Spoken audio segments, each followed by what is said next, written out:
Hello, neighbors. We are here on the second day of Christmas, and as you can tell, it is a more somber tone for this second to last day of Christmas, because Ebenezer Scrooge has just parted ways with the ghost of Christmas present, and he is about to meet the third and final ghost that will be visiting him.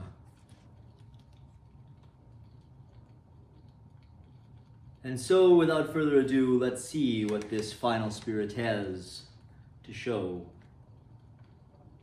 to Ebenezer Scrooge.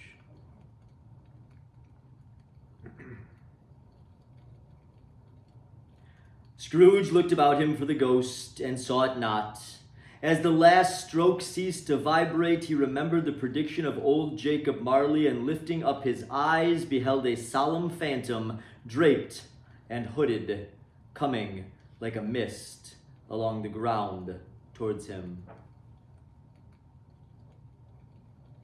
The phantom slowly, gravely, silently approached. When it came near him, Scrooge bent down upon his knee, for in the very air through which the spirit moved, it seemed to scatter gloom and mystery. It was shrouded in a deep black garment which concealed its head, its face, its form, and left nothing of its visible save one outstretched hand.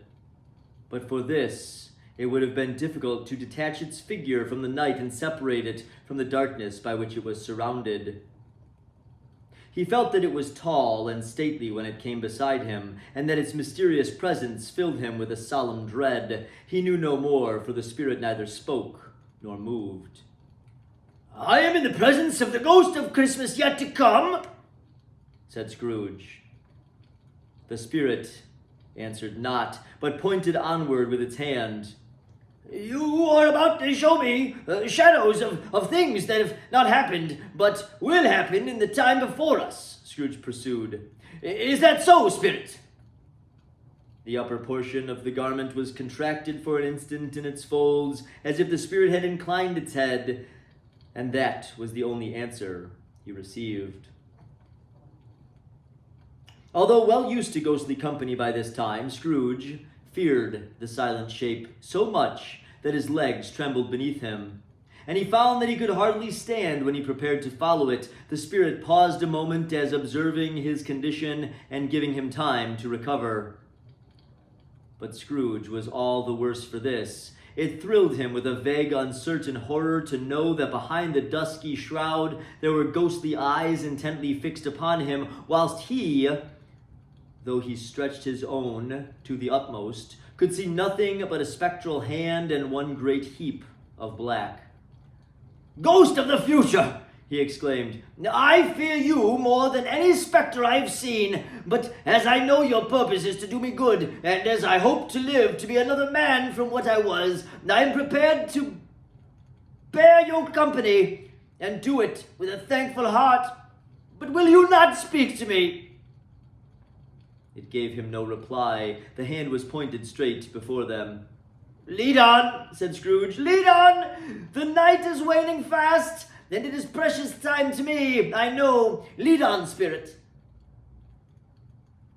The phantom moved away as it had come towards him. Scrooge followed in the shadow of its dress, which bore him up, he thought, and carried him along. They scarcely seemed to enter the city, for the city rather seemed to spring up about them and encompass them of its own act.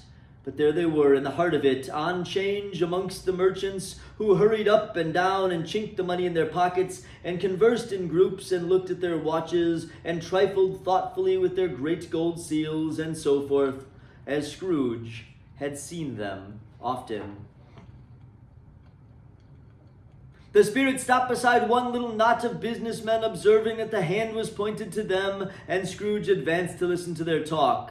"No," said the great fat man with the monstrous chin, "I don't know much about it either. Either way, I know he's dead." "When did he die?" inquired another. "Last night, I believe." Why, what was the matter with him? Asked a third, taking a vast quantity of snuff out of a very large snuff box. I thought he'd never die. God knows, said the first with a yawn. What has he done with his money? Asked a red-faced gentleman with a pendulous excrence on the end of his nose that shook like the gills of a turkey cock. I haven't heard, said the man with the large chin, yawning again. Left to his own company, perhaps. He hasn't left it to me, that's all I know. This pleasantry was received with a general laugh. It's likely to be a very cheap funeral, said the same speaker. For upon my life, I don't know of anybody to go to it. Suppose we make up a party and volunteer. I don't mind going if a lunch is provided, observed the gentleman with the excrence on his nose.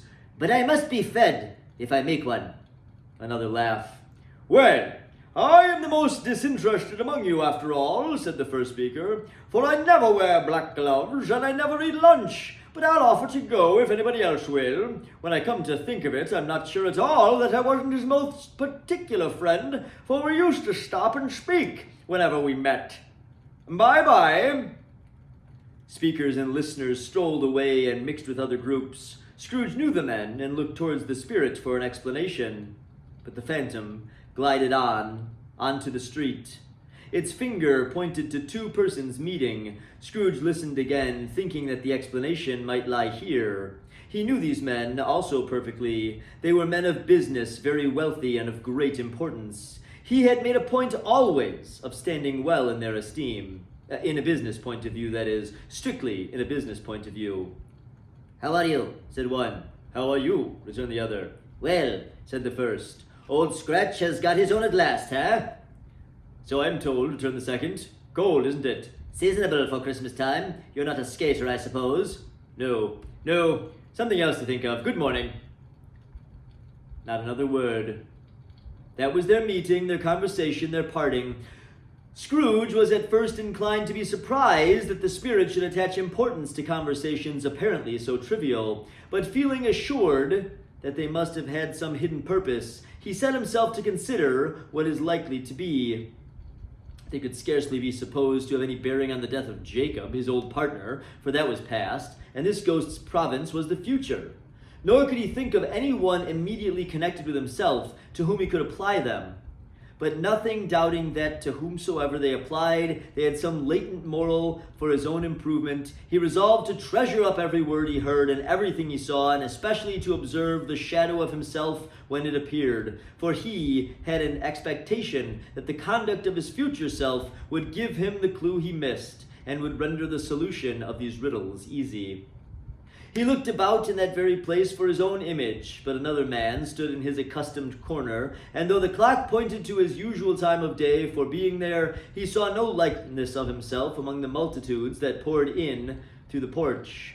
It gave him little surprise, however, for he had been revolving in his mind a change of life, and thought and hoped he saw his newborn resolutions carried out in this. Quiet and dark beside him stood the phantom with its outstretched hand, and when he roused himself from the thoughtful quest, he fancied from the turn of the hand and its situation in reference to himself that the unseen eyes were looking at him keenly. It made him shudder and feel very cold. They left the busy scene and went into an obscure part of the town where Scrooge had never penetrated before, although he recognized its situation and its bad repute. The ways were foul and narrow, and the shops and houses were wretched. The people half naked, drunken, slipshod, and ugly. Alleys and archways, like so many cesspools, disgorged their offenses of smell and dirt and life upon the struggling and straggling streets, and the whole quarter reeked with crime and with filth and misery. Far in this den of infamous resort there was a low-browed beetling shop below a penthouse roof, where iron, old rags, bottles, bones, and greasy offal were brought. Upon the floor within were piled up heaps of rusty keys, nails, chains, hinges, files, scales, weights, and refuse iron of all kinds. Secrets that few would like to scrutinize were bred and hidden in mountains of unseemly rags, masses of corrupted fat, and sepulchres of bones. Sitting in among the wares he dealt in by a charcoal stove made of old bricks, was a gray-haired rascal nearly 70 years of age who had screened himself from the cold air without by a frowsy curtaining of miscellaneous tatters hung upon a line, and smoked his pipe in all the luxury of calm retirement. Scrooge and the Phantom came into the presence of this man just as a woman with a heavy bundle slunk into the shop, but she had scarcely entered when another woman, similarly laden, came in too, and she was closely followed by a man in faded black, who was no less startled by the sight of them than they had been upon the recognition of each other. After a short period of blank astonishment in which the old man with the pipe had joined them, they all three burst into a laugh. Ah, let the charwoman alone to be the first, cried she who had entered first. Let the laundress alone to be the second, and let the undertaker's man alone to be the third. Look here, old Joe, here's a chance, if we haven't all three met here without meaning it. Well, you couldn't have met me in a better place, said old Joe, removing his pipe from his mouth. Come into the parlour. You were made free of it long ago, you know, and the other two aren't strangers. Stop till I shut the door of the shop. Ah, how it squeaks. There ain't such a rusty bit of metal in this place, has its own hinges, I believe, but I'm sure there's no such old bones here as mine. We're all suitable to our calling. Well, we're all matched. Come into the parlour. Come on into the parlour. The parlour was the space behind the screen of rags. The old man raked the fire together with an old stair rod, and having trimmed his smoky lamp, for it was night, with the stem of his pipe, put it in his mouth again. When he did this, the woman who had already spoken threw her bundle on the floor and sat down in a flaunting manner on a stool, crossing her elbows on her knees and looking with a bold defiance at the other two. What odds then? What odds, Mrs. Dilber? Said the woman. Every person has a right to take care of themselves. He always did. That's true indeed, said the laundress. No man more so. Why then, don't stand staring as if you was afraid, woman. Who's the wiser? We're not going to pick holes in each other's coats, I suppose. No, indeed, said Mrs. Dilber and the man together. We should hope not. Very well, then, cried the woman. That's enough. Who's the worse for the loss of a few things like these? Not a dead man, I suppose. No, indeed, said Mrs. Dilber, laughing. If he wanted to keep him after he was dead, wicked old screw, pursued the woman, why wasn't he natural in his lifetime? If he had been, he'd have somebody to look after him when he was struck with death, instead of lying gasping out last there, alone by himself. It's the truest word that anyone was ever spoken, said Mrs. Dilber. It's judgment on him. I wish it were a little heavier judgment, replied the woman, and it should have been, you may depend on it. If I could have laid my hands on anything else. Open that bundle, old Joe, and let me know the value of it. Speak out plain. I'm not afraid to be the first, nor afraid for them to see it. We knew pretty well that we were helping ourselves before we met here, I believe. It's no sin. Open the bundle, Joe. But the gallantry of her friends would not allow of this. The man in faded black, mounting the breach first, pursued his plunder. It was not extensive, a seal or two, a pencil case, a pair of sleeve buttons, and a brooch of no great value were all. They were all severally examined and appraised by old Joe, who chalked the sums he was disposed to give for each upon the wall and added them into a total when he found there was nothing more to come. That's your account, said Joe, and I wouldn't give another sixpence if it were to be boiled for not doing it. Who's next? Mrs. Dilber was next. Sheets and towels, a little wearing apparel, 2 old-fashioned silver teaspoons, a pair of sugar tongs, and a few boots. Her account was stated on the wall in the same amount and the same manner. I always give too much to ladies. It's a weakness of mine, and that's the way I ruin myself, said old Joe. That's your account. If you asked me for another penny and made it another open question, I'd repent of being so liberal and knock off half a crown. And now undo my bundle, Joe, said the first woman. Joe went down on his knees for the greater convenience of opening it, and having unfastened a great many knots, dragged out a large and heavy roll of some dark stuff. What do you call these? Said Joe. Bed curtains. Ah, returned the woman, laughing and leaning forward on her crossed arms. Bed curtains. You don't mean to say you took him down, rings and all, with him lying there? said Joe. Yes, I do, replied the woman. Why not? You were born to make your fortune, said Joe, and you'll certainly do it. Well, I certainly shan't hold my hand when I can't get anything in it by reaching it out for the sake of such a man as he was. I promise you, Joe, returned the woman coolly. Don't drop that oil upon the blankets now. His blankets? asked Joe. Whose else do you think? replied the woman. He isn't likely to take cold without him, I dare say. Well, I hope he didn't die of anything catching, said old Joe, stopping at his work and looking up. Well, don't you be afraid of that, returned the woman. I ain't so fond of his company that I'd loiter about him for such things if he did. You may look through that shirt till your eyes ache, but you won't find a hole in it, nor a threadbare place. It's the best he had, and a fine one too. They'd have wasted it if it hadn't been for me. What do you call wasting of it? asked old Joe. Putting it on him to be buried and to be sure, replied the woman with a laugh. Somebody was fool enough to do it, but I took it off again. If calico ain't good enough for such a purpose, then it isn't good enough for anything. It's quite as becoming to the body. He can't look uglier than he did in that one. Scrooge listened to this dialogue in horror as they sat grouped about their spoil in the scanty light afforded by the old man's lamp. He viewed them with disdain and disgust, which could hardly have been greater, though they had been obscene demons marketing the corpse itself. Laughed the same woman when old Joe, producing a flannel bag with money in it, told out the several gains upon the ground. This is the end of it, you see. He frightened everyone away from him when he was alive to profit us when he was dead. Spirit, said Scrooge, shuddering from head to foot. I see. The case of this unhappy man might be me own. My life tends that way now. Merciful heaven, what is this? He recoiled in terror, for the scene had changed, and now he had almost touched a bed, a bare, uncertain bed, on which beneath a tagged sheet there lay a something covered up, which, although it was dumb, announced itself in awful language.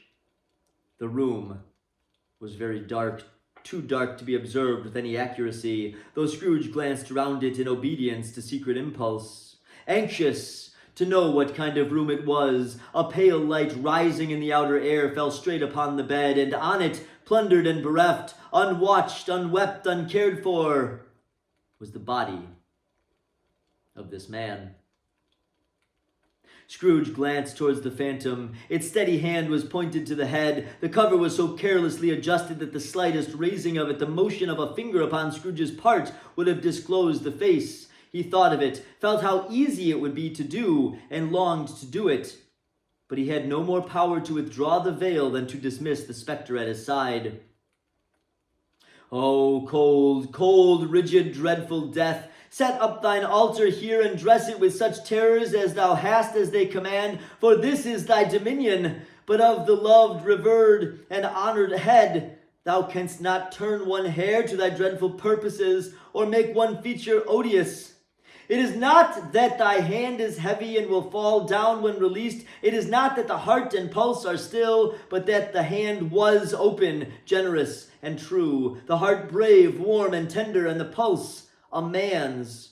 Strike, shadow, strike, and see his good deeds springing from the wound to sow the world with life immortal. No voice pronounced these words in Scrooge's ear, and yet he heard them when he looked upon the bed. He thought if this man could be raised up now, what would be his foremost thoughts? Avarice, hard-dealing, griping cares, they have brought him to a rich end, truly.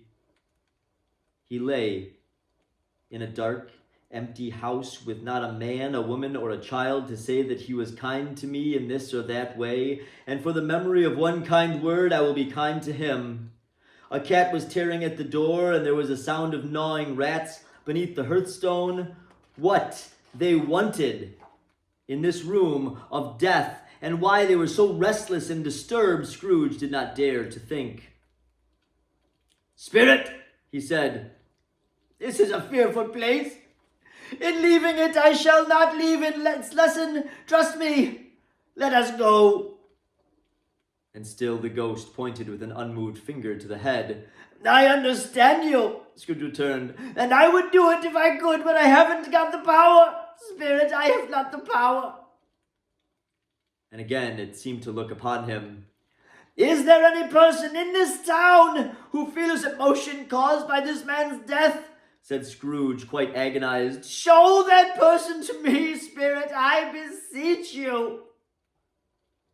The phantom spread its dark robes before him for a moment like a wing, and withdrawing it, revealed a room by daylight where a mother and her children were.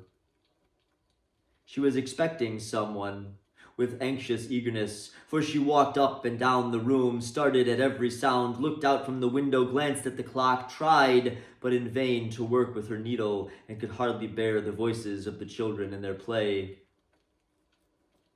At length, the long-expected knock was heard. She hurried to the door and met her husband, a man whose face was careworn and depressed, though he was young. There was a remarkable expression in it now, a kind of serious delight of which he felt ashamed and which he struggled to repress. He sat down to the dinner that had been hoarding for him by the fire, and when she asked him faintly what news, which was not until after a long silence, he appeared embarrassed to answer. "Is it good," she said, "or bad?" to help him. "Bad," he answered. "We are quite ruined?" "No, there is hope yet, Caroline." "If he relents," she said, amazed, "there is. Nothing is past hope if such a miracle has happened." "He is past relenting," said her husband. "He is dead." She was a mild and patient creature if her face spoke truth, but she was thankful in her own soul to hear it, and she said so with clasped hands. She prayed forgiveness the next moment, and was sorry, but the first was the emotion of her heart. "What the half-drunken woman whom I told you of last night said to me, when I tried to see him and obtain a week's delay, and what I thought was a mere excuse to avoid me, turns out to have been quite true. He was not only very ill, but dying then." "To whom will our debt be transferred?"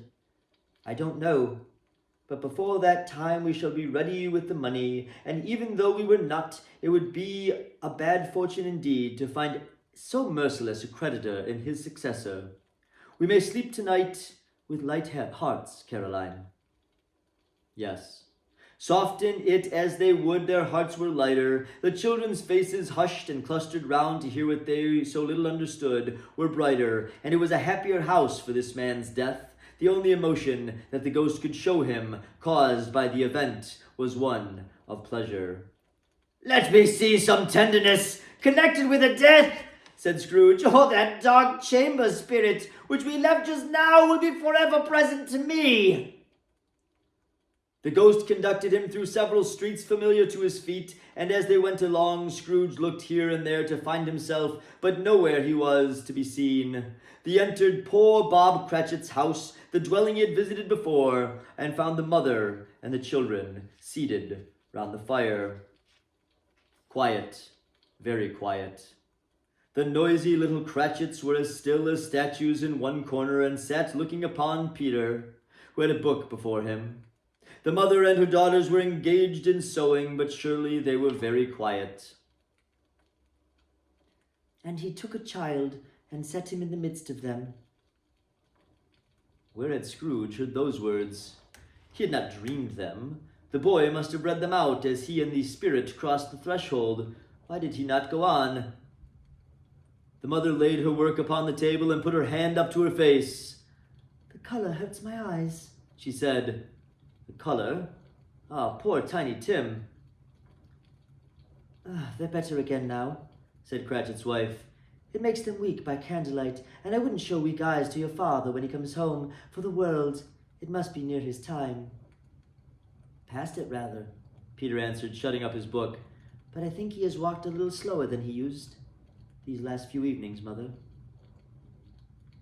They were very quiet again, and at last she said, and in a steady, cheerful voice that only faltered once, I have known him walk with Tiny Tim upon his shoulder very fast indeed." "And so have I," cried Peter. "Often." "And so have I," exclaimed another. So had all. "But he was very light to carry," she resumed, intent upon her work, "and his father loved him so that it was no trouble, no trouble. And there is your father at the door." She hurried out to meet him, and little Bob and his comforter, he had need of it, poor fellow, came in. His tea was ready for him on the hob, and they all tried who should keep to him most.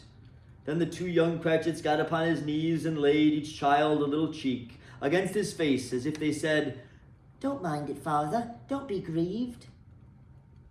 Bob was very cheerful with them and spoke pleasantly to all the family. He looked at the work upon the table and praised the industry and speed of Mrs. Cratchit and the girls. They would be done long before Sunday, he said.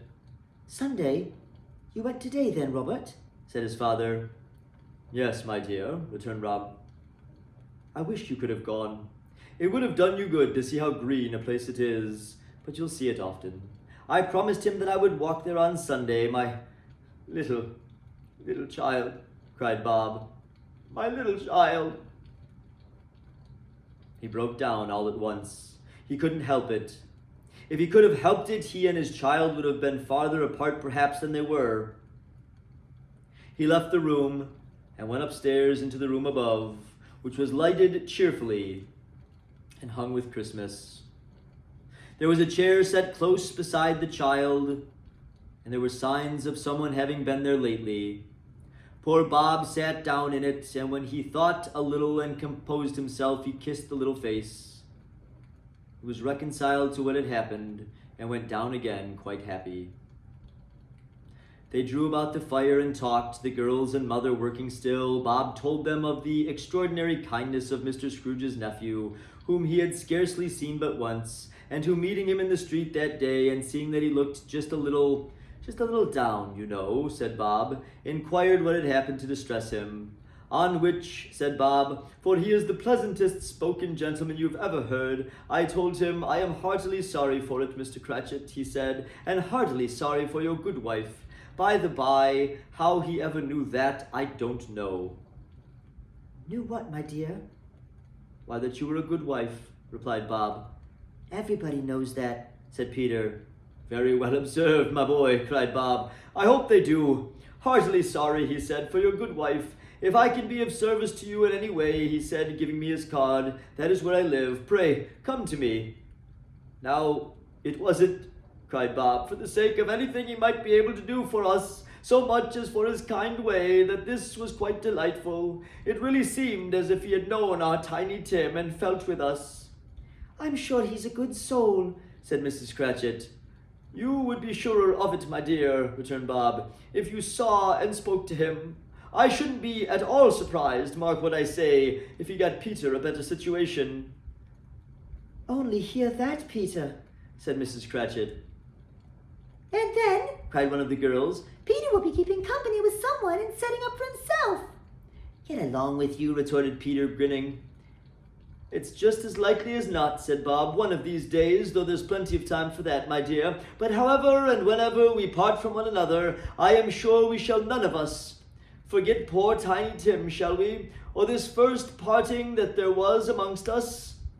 "Never, father," cried they all. "And I know," said Bob, "I know, my dears, that when we recollect how patient and how mild he was, although he was a little child, we shall not quarrel easily amongst ourselves and forget poor Tiny Tim in doing it." "No, never, father," they all cried again. "I am very happy," said little Bob. "I am very happy." Mrs. Cratchit kissed him, and the daughters kissed him, and two young Cratchits kissed him, and Peter and himself shook hands. The spirit of Tiny Tim, the childish essence, was from God. "Spectre," said Scrooge, "something informs me that our parting moment is at hand, and I know it, but I know not how. Tell me what man that was whom we saw lying dead." And the ghost of Christmas yet to come conveyed him as before, though at a different time, he thought. Indeed, there seemed no order in these later visions, save that they were in the future, into the resorts of businessmen, but showed him not himself. Indeed, the spirit did not stay for anything, but went straight on, as to the end just now desired, until besought by Scrooge to tarry for a moment. "This court," said Scrooge, "through which we hurry now, is where my place of occupation is, and has been for length of time, and I see the house. Let me behold what I shall be in days to come." The spirit stopped. The hand was pointed elsewhere. "The house is yonder," Scrooge exclaimed. "Why do you point away?" The inexorable finger underwent no change. Scrooge hastened to the window of his office and looked in. It was an office still, but not his. The furniture was not the same. The figure in the chair was not himself. The phantom pointed as before. He joined it once again and wondered why and whither he had gone, accompanied it until they reached an iron gate. He paused to look round before entering. A churchyard. Here, then, the wretched man whose name he had now to learn lay underneath the ground. It was a worthy place, walled in by houses, overrun by grass and weeds, the growth of vegetation's death, not life, choked up with too many burying, fat with repleted appetite, a worthy place. The spirit stood among the graves and pointed down to one. He advanced towards it trembling. The phantom was exactly as it had been, but he dreaded that he saw new meaning in its solemn shape. "Before I draw nearer to that stone to which you point," said Scrooge, "answer me one question. Are these shadows of the things that will be, or are they shadows of things that may be only?" Still the ghost pointed downward to the grave by which it stood. "Men's courses will foreshadow certain ends to which, if persevered in, they must leave," said Scrooge. "But if the courses be departed from, the ends will change. Say it thus with you, with what you show me." The spirit was immovable as ever. Scrooge crept towards it, trembling as he went, and following the finger, he read the stone of the neglected grave, his own name, Ebenezer Scrooge. "Am I that man who lay upon the bed?" he cried upon his knees. The finger pointed from the grave to him and back again. "No, spirit! Oh, no!" The finger was still there. "Spirit!" he cried, tight clutching at his robe. "Hear me! I am not the man I was. I will not be the man I must have been but for this intercourse. Why show me this if I am past all hope?" For the first time the hand appeared to shake. "Good spirit," he pursued, as down upon the ground he fell before it, "your nature intercedes for me and pities me. Assure me that I yet may change these shadows you've shown me by an altered life." The kind hand trembled. "I will honor Christmas in my heart and try to keep it all the year. I will live in the past and the present and in the future. The spirits of all three shall strive within me. I will not shut out the lessons that they teach. Or tell me I may sponge away the writing on this stone." In his agony, he caught the spectral hand. It sought to free itself, but he was strong in his entreaty and detained it. The spirit, stronger yet, repulsed him. Holding up his hands in a last prayer to have his fate reversed, he saw an alteration of the phantom's hood and dress. It shrunk, collapsed, and dwindled down into a bedpost.